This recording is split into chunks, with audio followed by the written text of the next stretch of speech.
بسم اللہ الرحمن الرحیم. السلام علیکم. آپ کا دوست سلمان حیدر. دعا اس پروردگار سے کہ اس نے آپ کو اور آپ کے اہل خانہ کو اپنی حفظ و امان میں رکھا ہوا ہو. مسلم امہ کے حوالے سے 3 خبریں اور اچھی خبریں ہیں، بلکہ بہترین خبریں جو میں نے آپ کے ساتھ شیئر کرنی ہیں. سب سے پہلے طالبان نے سی پیک میں شمولیت کا باضابطہ طور پر اعلان کیا ہے. ذبیح اللہ مجاہد صاحب نے یہ اعلان کیا ہے، لیکن یہ کہا جا رہا ہے کہ ان کا یہ اعلان خطے کی تقدیر بدل دے گا. اس اعلان سے پہلے ایک اہم ملاقات ہوئی ہے نائب وزیر اعظم ملا عبدالسلام حنفی کی چین کے سفیر سے، لیکن اس خبر میں یہ طے ہونا باقی ہے کہ طالبان نے شامل ہونے کا اعلان کیا ہے یا اس ملاقات میں باقاعدہ طور پر طالبان کو سی پیک کے منصوبے پر، ون بیلٹ ون روڈ کے منصوبے پر شامل ہونے کی دعوت دی گئی ہے. اس ویڈیو کے اندر ہم اس بات کو ثابت کریں گے یہ معاملہ ہے کیا اور کتنا امپورٹنٹ ہے شامل ہونے کا فیصلہ یا دعوت دی جانا. ایک خبر. دوسری اہم ترین خبر کہ طالبان نے پہلی بار 1.5 ماہ میں 45 دن کے اندر پہلی بار اپنے ایک ہمسایہ ملک کو باقاعدہ طور پر دھمکی بھی دے دی ہے اور اس سے مطالبہ بھی کر دیا ہے، اور ورنہ ترنا کے ساتھ یہی نہیں، فوج کشی تک کی باتیں شروع ہو چکی ہے. اور میرے پاس جو اطلاعات ہیں ریفرنسز کے ساتھ بات کروں گا، ان اطلاعات کے مطابق بارڈر پر فوجیں بھیج دی ہیں، اکٹھی ہونا شروع ہو گئی ہیں. یہ اہم دوسری خبر ہے. تیسری اہم ترین خبر وہ ہے رجب طیب ایردوان سے متعلق. میں نے آپ کو کل ایک ویڈیو شیئر کی تھی کہ جس میں انہوں نے امریکہ سے کہا تھا کہ ہمیں S-400 چاہیے ایئر ڈیفنس سسٹم جو ہم روس سے لیں گے. نو مور نیٹو، اس کے اتحادی کا سٹیٹس نہیں چاہیے، اس سے ہمیں دکھ ہی ملا ہے. ہمیں آپ کا F-35 نہیں چاہیے، ہمیں آپ کا جو میزائلز ہیں وہ ہمیں نہیں چاہیے، اور صرف ہمارا پیسہ دے $1.4 بلین وہ واپس کر دیں. یہ تھا انٹرویو کا ایک حصہ CBS نیوز کو. ایک دوسرا حصہ ہے انہوں نے جو کہہ دیا اس حصے میں، اس سے پہلے صرف اور صرف مسلم امہ میں ایران کے علاوہ کسی کی جرت نہیں ہوئی تھی کہ امریکہ کو باضابطہ طور پر کہنا کہ تم ہو داعش، تم ہو ISIS، تم ہو دہشت گردوں کو سپورٹ کرنے والے. انہوں نے یہ کہا ہے. اس کی ڈیٹیل ساری میں آپ کو بتانے جا رہا ہوں. اگر چینل پہلی بار دیکھ رہے ہیں تو سبسکرائب کر دیں، بیل آئیکن دبا دیں، اور کمنٹ سیکشن کا مجھے انتظار رہے گا. تو ڈیٹیل میں سب سے پہلے میں رجب طیب ایردوان ہی لے لیتا ہوں. جی مسلم امہ کے کوئی شک نہیں، بڑے دبنگ لیڈر ہیں جی، اور اپنا سٹانس بہت کلیئر کٹ کہتے ہیں، اور تعلقات کے حوالے سے ان کو لیڈر کہا جاتا ہے، سیاستدان کم سمجھا جاتا ہے. جس طرح پاکستان کے عمران خان صاحب کو بھی سیاستدان نہیں سمجھا جاتا، لیڈر سمجھا جاتا ہے کہ قوم کو لیڈ کرتے ہیں یا لیڈ کرنے کی بات کرتے ہیں. اچھا جی، انہوں نے امریکہ پہ پوری چڑھائی کی. اس انٹرویو کے دوران انہوں نے کہا جناب نیٹو کو سپورٹ کرنے کی بجائے آپ نے ماضی میں نیٹو مخالف دہشت گردوں کو اسلحہ سپلائی کیا، ان کی ٹریننگ کی، ان کو مضبوط کیا. سیریا کے اسپیکٹ پہ وہ بتا رہے ہیں کہ داعش کو آپ نے اسلحہ فراہم کیا. کس کے خلاف؟ ترکی کے خلاف، کیونکہ ترکی آپ کا نیٹو اتحادی ہے. آپ کو ہمیں سپورٹ کرنا چاہیے تھا.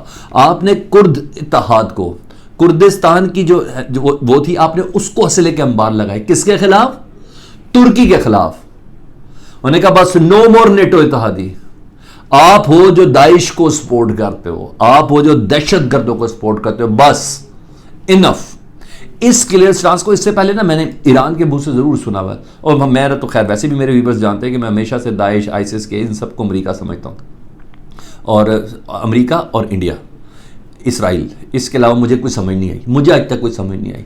میں ایسی ہزاروں مثالیں بھی آپ کو دے چکا ہوں اور بارہا دے چکا ہوں. میں کہہ رہا ہوں سیریا میں داعش ہے تو اسرائیل میں کیوں نہیں ہے؟ وہ مسلمانوں کے خلاف ہے نا. تو داعش کیا کہتے ہیں؟ ہم مسلمان، وہ کالا جھنڈا، یہ تو ان کو تو غیر مسلموں کو، میں تو کسی کے لیے بھی حق میں نہیں، میں ویسے بتا رہا ہوں. اسرائیل محفوظ رکھتے ہیں وہ. داعش کے 5 ٹریننگ سکول انڈیا میں ہیں، لیکن انڈیا محفوظ رکھتے ہیں وہ. اچھا، داعش کے اتنے بڑے بڑے کیمپ افغانستان میں ہیں، امریکی محفوظ رکھتے ہیں وہ. داعش کے کیمپ عراق میں ہیں، لیکن امریکی محفوظ رکھتے ہیں وہ. اب میرا خیال ہے یہ سب چیزیں سمجھو گے. تو رجب طیب ایردوان نے بھی مسلم امہ کو ریپرزینٹ کرتے ہوئے یہ کہہ دیا جی. تو اس موقع کا فائدہ جو اٹھانا نا، یہ نئے اتحاد کی طرف جا رہے ہیں. میں نے آپ کو پہلے بھی بتایا، یہ واضح کر لیں، لکھ لیں میری بات کو کہ ترکی نے پاکستان، چین اور رشیا کے اتحاد کے اندر شامل ہونا ہی ہونا ہے. ٹھیک ہے, تاکہ اور پھر افغانستان ڈیفینیٹلی اور ایران اس کے بیچ کے اندر ہوگا ہی ہوگا, یہ میں پریڈکٹ کر رہا ہوں. اچھا یہ تو میں نے آپ کو بتایا کہ ایک خبر کا کیا کمال دھلائی اور کمال چڑھائی امریکہ کے اوپر کی ہے. دوسری خبر یہ جی, آخر میں بتاؤں گا کس کو دھمکی دی اور کس بنا پہ ڈیمانڈ کی ہے. ڈیمانڈ کیا کی ہے, دھمکی دی اور بارڈر پہ فوج بھیجی ہے, وہ آپ کو میں بتاتا ہوں جی. طالبان نے, لیکن اس سے پہلے طالبان نے سی پیک میں شامل ہونے کا نا باقاعدہ اعلان کیا اور اس کو خطے کی تقدیر سے متعلق کہا جا رہا ہے کہ وہ خطے کی تقدیر بدل جائے گی. لیکن چین کے سفیر نے نا باقاعدہ طور پر ایک ملاقات کی پہلے نائب وزیر اعظم ملا عبدالسلام حنفی سے, اس کے بعد یہ اسٹیٹمنٹ پاس ہوئی ہے. تو مجھے ایسا لگتا ہے کہ جسے چین نے باقاعدہ دعوت دی ہے. وجہ یہ کہ سی پیک کا مقصد, میں یہ ریڑھ کی ہڈی تو نہیں کہتا افغانستان کو, لیکن ایک بہت بڑی ہڈی کو باڈی کی ہو جس کے بغیر اس طرح نہ چلا جا سکے جس طرح چلنے کا حق ہے, تو افغانستان وہ ہے. چین پاکستان سی پیک میں ون بیلٹ ون روڈ, تو سمندر کے راستے میں تو دنیا میں کسی بھی کونے میں چلے جائیں گے, کاسٹ بچانی ہے نا بہت سی جگہوں پہ, یہ روٹ سے لیے بنتے. تو سینٹرل ایشین ممالک کے اندر جہاں بھی جانا ہے, تاجکستان, ازبکستان, ترکمانستان, رشیا, جہاں بھی جانا ہے, بیچ میں افغانستان ہے.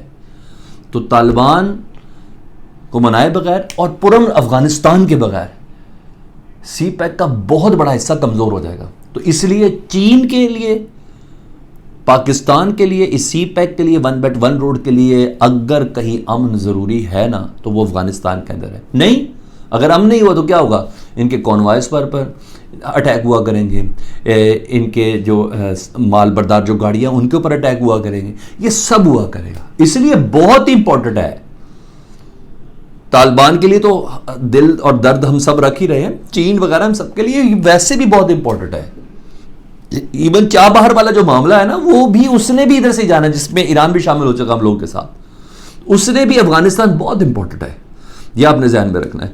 تو مجھے ایسا لگتا ہے جیسے چین نے دعوت باقاعدہ دی ہے جی. اچھا جی, ایک تو یہ ہو گیا. اب بتا دیتا ہوں میں جی وہ کون سی ہمسایہ ملک ہے جس کو طالبان نے بلکہ ملا ہیبت اللہ کی جانب سے یہ دھمکی آئی ہے. طالبان کے امیر المومنین, انہوں نے تاجکستان کو یہ دھمکی دی ہے کہ اپنی حد کے اندر رہو, ہمارے جتنے مفرور ہیں اور ٹاپ وانٹڈ احمد مسعود اور امر اللہ صالح, ان کو واپس بھیجو. یہ کون کہہ رہا ہے؟ نائب وزیر اعظم ملا عبدالسلام حنفی, امارات اسلامی افغان کے نائب وزیر اعظم ملا عبدالسلام حنفی کہہ رہے ہیں کہ ہمارے دونوں وانٹڈ بندے احمد مسعود, امر اللہ صالح اور ان تمام افراد کو تاجکستان تم نے پناہ دی ہوئی ہے, ان کو واپس بھیجو. اور ساتھ ایک بڑا جملہ بولا ہے جو میرے لیے بہت امپورٹنٹ ہے.